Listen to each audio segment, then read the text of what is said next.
My name is Jim Ardaiolo. I'm a retired Marine. I've been a volunteer docent now for 12 years. It's a pleasure to be here at the museum to talk about the legacy of the Marine Corps and what it has contributed to America's freedom.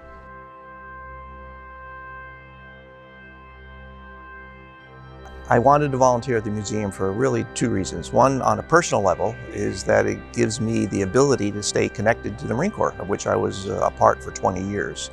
On a more global arena, it gives me the ability to talk to visitors and to preserve the legacy of the Marine Corps and explain what the Marine Corps has done in American history over the years.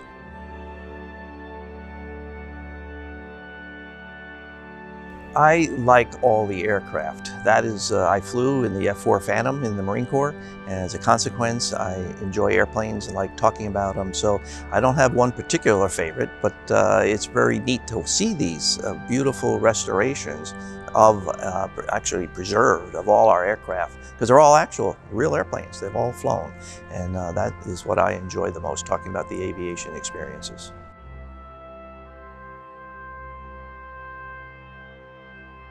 My favorite memories of the Marine Corps involve standing, for instance, in front of the Iwo Jima flag from the Battle of Iwo Jima. I met a gentleman there recently who actually made the landing at the battle. And he was telling me how he watched John Basilone meet his end by Japanese artillery there on the beaches. John Basilone, of course, is one of the most famous Marines, Medal of Honor awardee from the Battle of Guadalcanal, and then a Navy Cross awardee from the Battle of Iwo Jima. Also in front of that flag, a lady came in one day and she started crying, and she was an elderly lady. And I said, "Can I help you, ma'am?" And she says, "That saying there above the flag area is my husband, who was a Navy doctor." And she told me the story how he had made 4 landings with the Marines and was back on Hawaii getting ready to land in Japan for the battle that they thought was going to come. And he actually told his commanders, "I'm not going to do this anymore. I can't do it." Very, very touching.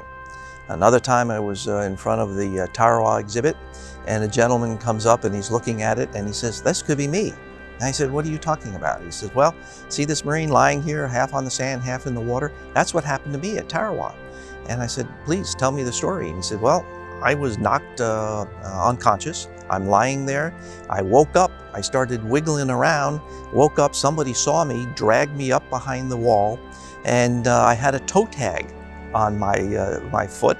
They thought I was dead. Fortunately for me, someone did respond to me moving around. I was evacuated out to a Navy hospital ship, then sent back to Pearl Harbor for rehabilitation.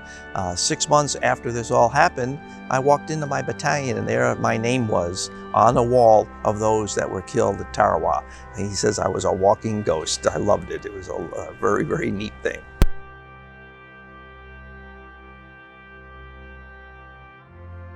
During my 20 years in the Marine Corps, I had several different positions, but what was unique was I was a backseater, an F-4 Rio. Got to fly off of an aircraft carrier. When I went through flight school, I used to laugh at all the Navy guys having to go to aircraft carriers. Next thing I know, I'm on an aircraft carrier in 1979-80, one of the 2 Marine Corps squadrons that were aboard the USS Coral Sea during the Iranian hostage crisis back then.